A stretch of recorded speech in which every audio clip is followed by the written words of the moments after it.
உயிர் மூச்சு இருக்க வரை இவன் செஞ்ச காரியத்திற்கு சிறையிலேயே கழிக்க வேண்டியதுதான் அப்படின்னு அவங்களும் தீர்ப்பு கொடுத்துட்றாங்க. காசிக்கு என்ன பனிஷ்மெண்டோ ஆண்களுக்கும் அதுதான், பெண்களுக்கும் அதுதான். அதுல மாற்றமே கிடையாது. பிளாக்மெயிலுக்கு சொல்யூஷனே ரெண்டே சொல்யூஷன் தான். உன்னை போலீஸுக்கு போயிடுவாங்க, இல்ல உன்னை அறுத்து போட்டுருவாங்க.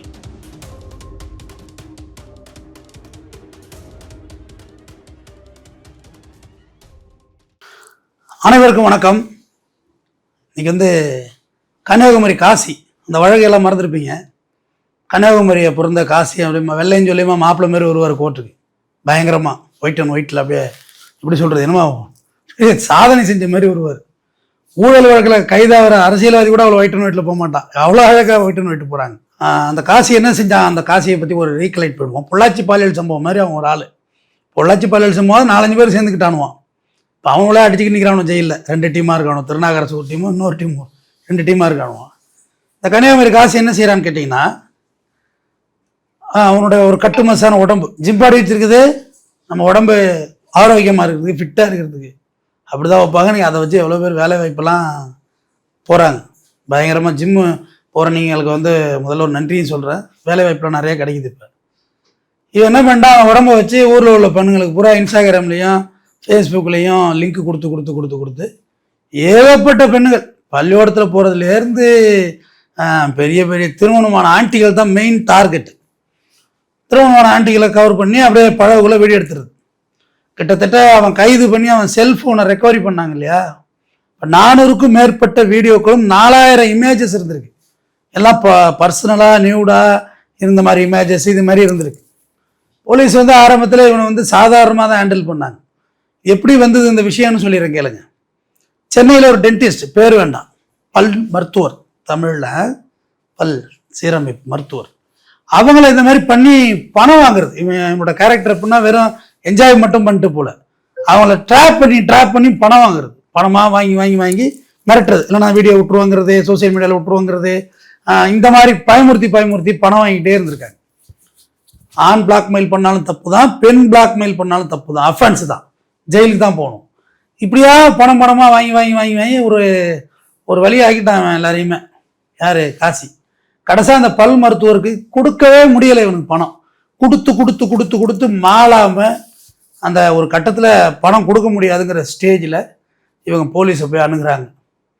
உண்மையிலே ரியலி தமிழ்நாடு போலீஸ் கிங் இல்லை. வேலை செய்யணும்னு நினச்சா செஞ்சுருவாங்க, செய்யக்கூடாதுன்னு நினச்சாலும் செய்யறதில்லை. போலீஸ் ரெக்கவரி பண்ணி செல்லை டப்புன்னு பறித்து பார்த்தாக்க ஏகப்பட்ட பெண்ணுங்க எந்தெந்த ஊரோ ஃபுல்லாக காரில் போகிறது தான் வேலையே. அவனுக்கு என்னென்னா, நல்லா கொழுமாடு மாதிரி தின்னுபிட்டு தென்னவெடுத்து போய் கார் எடுத்துக்கிட்டு கிளம்பிட வேண்டியது. இந்த பொண்ணு ஒரு பொண்ணு அங்கே வர சொல்லுது, இங்கே போயிட்டே இருக்கிறது தான். ஜிப்சி மாதிரி ஒரு இடத்துல தங்குறது கிடையாது. அந்தந்த ஊரில் ஒரு ஹோட்டல்ஸ் போடுறது, அந்த பொண்ணுங்க வரத்துப்படி செல்ஃபோனை செட் பண்ணி வச்சு கரெக்டாக வீடியோ எடுத்து அப்லோடு பண்ணிடுறது. வச்சுக்கிட்டு பிளாக்மெயில் பண்ணி இது எவ்வளோ பேராக அவன் ட்ராஜடி பண்ணிட்டான் அந்த காசி. இதில் என்ன கூத்து தெரியுமா, அவங்க அப்பா தான் அக்யூஸ் 2. யார், காசியோட அப்பா தான் A2. பாருங்க எப்படிப்பட்ட பிள்ளையை பெற்றிருக்காரு அவரு. அந்த பிள்ளைக்கு என்ன தெரியுமா செஞ்சாரு, போலீஸ் வீட்டுக்கு போய் லேப்டாப்பை பரிசோதிக்கிறதுக்குள்ள காசி இன்ஃபர்மேஷன் நைஸாக கொடுத்து லேப்டாப்பை ஃபார்மேட் பண்ணிட்டார். யார், அவங்க அப்பா. ஏன்னா அதில் எத்தனாயிரம் வீடியோ இருந்துன்னு தெரியல. ஏன்னா அந்த ரெக்கவரி சாஃப்ட்வேர் போடுறதுல வீடியோஸ் பெருசாக எடுக்க முடியறதில்ல. இப்போ கொஞ்சம் வந்த பிறகு டெக்னாலஜி போயிருக்கோ என்னவோ, பட் இமேஜஸ் எதாவது எடுக்கலாம், ஒரு 5 ஃபோட்டோ 10 ஃபோட்டோ இப்படி தான் எடுக்கலாம். அப்போ ரெக்கவரி சாஃப்ட்வேர் போட்டாங்க, அதை கொடுத்தப்ப அதை மறுபடியும் ரீகலெக்ட் பண்ணாங்க. அதில் அவங்க அப்பாவும் கைதாக வர்றார்.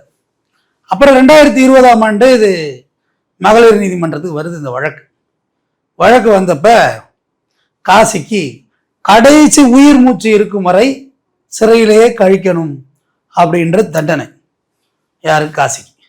அவன் சுமார் பணம் அதை எடுத்து மதுரை மெட்ராஸ் உயர் நீதிமன்ற கிளை இருக்கு இல்லையா, மதுரை உயர் நீதிமன்றம் கிளைன்னு கூட இன்னும் சொல்ல வேண்டியதில்லை, அதான் ஆல்மோஸ்ட் உயர் நீதிமன்றம் ஆயிட்டு இல்லை. எல்லா கேசஸும் அங்கே பார்க்குறாங்க, குறிப்பிட்ட வழக்களை தவிர. அங்கே அந்த வழக்கு அப்பீலுக்கு வருது. அப்பீலுக்கு வந்தோடனே நீதிபதிகள்கிட்ட அப்போ கூட ஒரு பெரிய பயந்த மாதிரியெல்லாம் இல்லவே இல்லைங்க. அவன் பாடி லாங்குவேஜ் அப்படி இல்லவே இல்லை. அப்போ நீதிபதிகள் என்ன சொல்லிட்டாங்கன்னா, ஓஹோ மாப்பிள்ளைக்கு அம்புட்டு வெறி அப்படின்ற மாதிரி மனசில் நினச்சிட்டு கீழமை நீதிமன்றம் கொடுத்த தீர்ப்பு வாழ்நாள் மூச்சு இருக்கும், அதாவது உயிர் மூச்சு இருக்க வரைன்னா பிணமாக தான் வெளியில் ஒப்படைப்பாங்க. அந்த சிறை தண்டனையில் கேட்டேங்க, மூச்சு இருக்கும் வரை வாழ்நாள் சிறை தண்டனை உள்ளே தான் போகணும். எந்த ப்ரிவிலேஜஸும் இருக்காது. அதில் ஆயுள் தண்டனையில் ப்ரிவிலேஜஸ் இருக்கும். 10 வருஷத்தில் வெளில வர வாய்ப்பு இருக்குது. இவன் வாழ்நாள் சிறை தண்டனை தான். உயிர் மூச்சு இருக்க வரை இவன் செஞ்ச காரியத்திற்கு சிறையிலேயே கழிக்க வேண்டியதுதான் அப்படின்னு அவங்களும் தீர்ப்பு கொடுத்துட்றாங்க. இப்போ அடுத்து சுப்ரீம் கோர்ட்டு மட்டும்தான் அதில் ஒன்லி ஒன் ஆப்ஷன். அதுலேயும் எனக்கு தெரிஞ்ச வரையும் என்னுடைய சட்ட அறிவு கேட்டின வரையும் சுப்ரீம் கோர்ட்டு இதை அலோவ் பண்ண மாட்டாங்க. ஏன்னா இது தப்பு. இது பெரிய இவன் சமுதாய கிருமி, இவனை விடக்கூடாதுன்றதுல சுப்ரீம் கோர்ட்டும் கண்டிப்பாக விடாது அவனை ஏன்னா காசியை.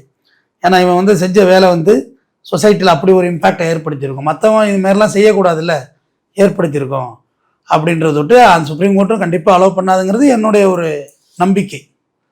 என்னுடைய சின்ன சட்ட அறிவுக்கு எட்டுன ஒரு நம்பிக்கை. இந்த பொள்ளாச்சி சம்பவத்தோட இந்த சம்பவமும் ரேஸ் ஆச்சு. ஆக்சுவலாக Pollachi sexual scandal national wise பெரிய லெவலில் எடுத்துகிட்டு போகப்பட்டுச்சு. அதில் மாற்று கருத்துமே கிடையாது. ஏடிஎம்கேவுடைய வீழ்ச்சிக்கு அது ஒரு முக்கியமான காரணம் பொள்ளாச்சி பாலியல் சம்பவம். ஏன்னா நீங்கள் நினைக்கிறீங்க ஒரு சின்ன சின்ன விஷயங்கள்லாம் சேர்ந்து தான் ஒரு ஆட்சியே பெறலுது. அதில் ஏடிஎம்கேயோட ஃபெயிலியரில் பொள்ளாச்சி பாலியல் சம்பவம், ஸ்டெர்லைட்டு, சாத்தாரண பெனிக் ஜெயராஜ், இதெல்லாம் அவங்களோட வீழ்ச்சிக்கு காரணம். அதுமாதிரி திமுகவுக்கும் இருக்குது. திருப்பகுணம் அஜித் மாடல் இருக்குது. அதெல்லாம் நம்ம சொல்லலாம். ஃபெயிலியருக்கு ஏதோ ஒரு காரணங்கள், மக்கள் ஏதோ ஒரு மாற்றம் விரும்புகிறாங்க. இந்த காசி திங்கிங் ப்ராசஸில் யாராவது நீங்கள் இருந்தீங்கன்னா இன்ஸ்டண்ட்டாக அந்த வீடியோலாம் டெலீட் பண்ணிவிட்டு திருந்துறதுக்கான வழிகளை பாருங்கள். ஏன்னா நீங்கள் தப்பு பண்ணிட்டீங்க, நீங்கள் போய் போலீஸில் சரண்டர் ஆக போகிறீங்கன்னா, நான் அவ்வளோ பெரிய காந்தியெல்லாம் இங்கே யாரும் இல்லை. நீங்கள் உடனடியாக அதை டெலீட் பண்ணிவிட்டு சம்மந்தப்பட்ட பெண்கள்கிட்டயோ சாரி சொல்லிவிட்டு நான் எதுவும் உங்கள் லைஃப்பில் கிராஸ் ஆக மாட்டேன்னு சொல்லி எஸ்கேப் ஆகிடுது. இது ஒரு பாடம். அதே தான் பெண்கள் யாராவது ஆண்களை ட்ராப் பண்ணிகிட்டு இருந்தீங்க, சும்மா வச்சுக்கிட்டு ஆடியோ வச்சுட்டு மிரட்டுறது, வீடியோ வச்சுட்டு மிரட்டுறது, இமேஜஸை வச்சு மிரட்டுறது வேலையை பார்த்துட்டு இருந்தீங்கன்னா உடனடியாக டெலீட் பண்ணிவிட்டு சாரி சொல்லிவிட்டு ஓடி போயிருக்கு. இல்லாட்டியும் இதே தான். காசிக்கு என்ன பனிஷ்மெண்ட்டோ ஆண்களுக்கும் அதுதான், பெண்களுக்கும் அதுதான். ஸோ இந்த video call dropping, audio call ட்ராப்பிங்னா பண்ணாதீங்க. இதெல்லாம் தேவையில்லாத விஷயம். மொபைலில் எதையும் வீடியோ எடுக்காதீங்க. உங்கள் அந்யோன்யமாக இருக்கிற உங்கள் வீட்டில் உள்ள நபர்களோட வீடியோக்கள் கூட எடுக்காதீங்க. ஏன்னா செல்ஃபோன் இன்னைக்கு இருக்குங்க, தொலைச்சிருவோம். நம்ம தொலைச்சிட்டோம்னா யாராவது எடுத்து அப்லோட் பண்ணிட்டு போயிட்டே இருப்பாங்க. இன்றைக்கி இருக்கிறதுலே பெரிய வைரஸு செல்ஃபோன் தான். என்ன கேட்டால் தான் பெரிய கொரோனா இதுதான். இது பார்த்தாலும் சாவுதான், பார்க்காட்டினாலும் சாவுதாங்கிற மாதிரி இருக்குது. அதனால் செல்ஃபோனில் இந்த ஆபாசமான விஷயங்கள் வைக்கிறது, பல பேரோட ஆடியோ ரெக்கார்டு, எல்லாரும் ரெக்கார்டிங் தாங்க. அதான் அட்வான்ஸ் எல்லே சொல்லுதுங்க, ஒரு கால் நவ் பி ரெக்கார்டட் அப்படின்னு சொல்லி கொடுக்குது. அது சொல்லாமல் இருக்கிறது ஒரு சாஃப்ட்வேரு, சொல்கிறதுக்கு ஒரு சாஃப்ட்வேரு, வாட்ஸ்அப் காலில் ரெக்கார்ட் பண்ணுறது ஒரு சாஃப்ட்வேரு, வாட்ஸ்அப் காலில் ஸ்பீக்கர் போட்டு சில பேர் சொல்கிறாங்க விஐபி எல்லாம் நான் வாட்ஸ்அப் கால் தான் பேசுவேன் அப்படின்னு.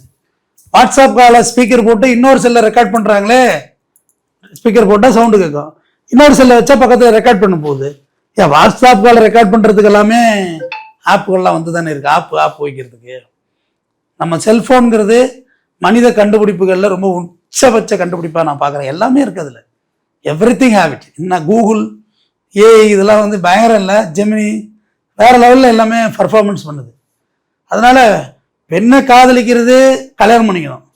நீ ப்ளே பாய் வேலை பார்த்துட்டு அதை வீடியோவை எடுத்து அதை பணமாக்கி காசாக்கி பிறகு பிளாக்மெயில் பண்ணி, இந்த பிளாக்மெயில் எப்படி தெரியுமா ஆகும்? 2 விஷயம் ஆகும்.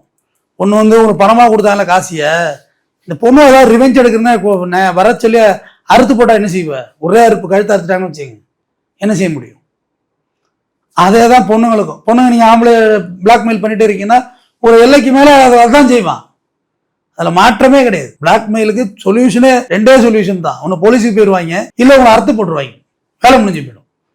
அது கன்னியாகுமரி காசிக்கு யாரும் செய்யலை. அறுக்க வேண்டிய முக்கியமான உறுப்பை அறுத்துருக்கலாம், ஒன்றும் தப்பு இல்லை.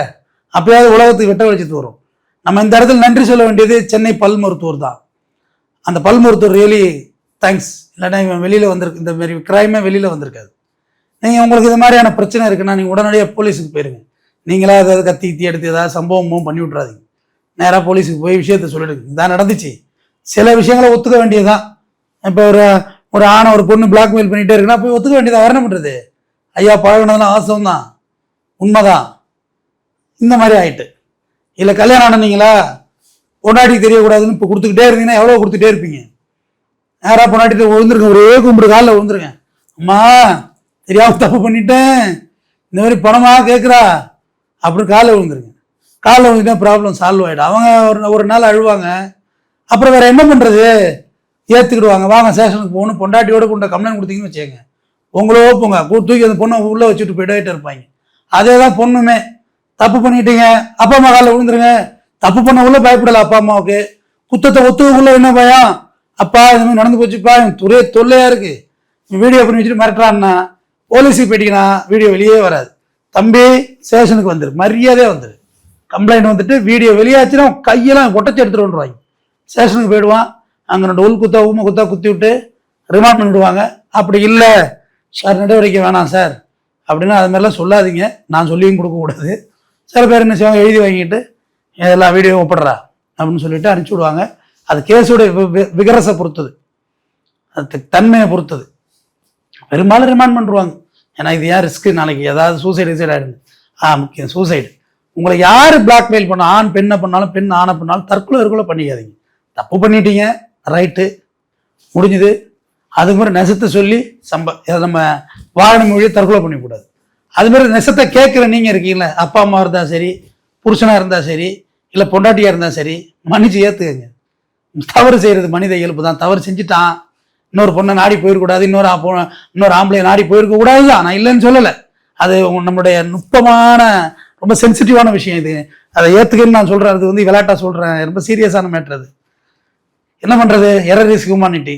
தவறு செஞ்சுட்டா ஏற்றுக்க வேண்டியதா, இதில் என்ன இருக்குது.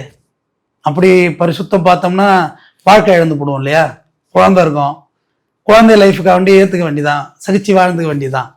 இனிமேல் தப்பு பண்ணாதுன்னு ஒரு காம்ப்ரமைஸ், ஒரு தற்காலிக தோல்வியை சமாதானமாக்கிக்கிறது தானே பேச்சுவார்த்தைங்கிறது. சரி ரைட்டுன்னு அதோட அவங்களும் அதுக்கு போய் தப்பு பண்ண மாட்டாங்க, போய் வசமாக சிக்கிடுறாங்கல்ல. அதனால் கன்னியாகுமரி காசி போன்றவர்கள் வீடியோ பார்த்துக்கிட்டு இருந்தாங்க, உங்கள் மனநிலையை மாற்றிக்கிடுங்க. பாதிக்கப்பட்டிருந்தவங்க உடனடியாக நீங்கள் காவல்துறையை அணுகுங்க. நன்றி.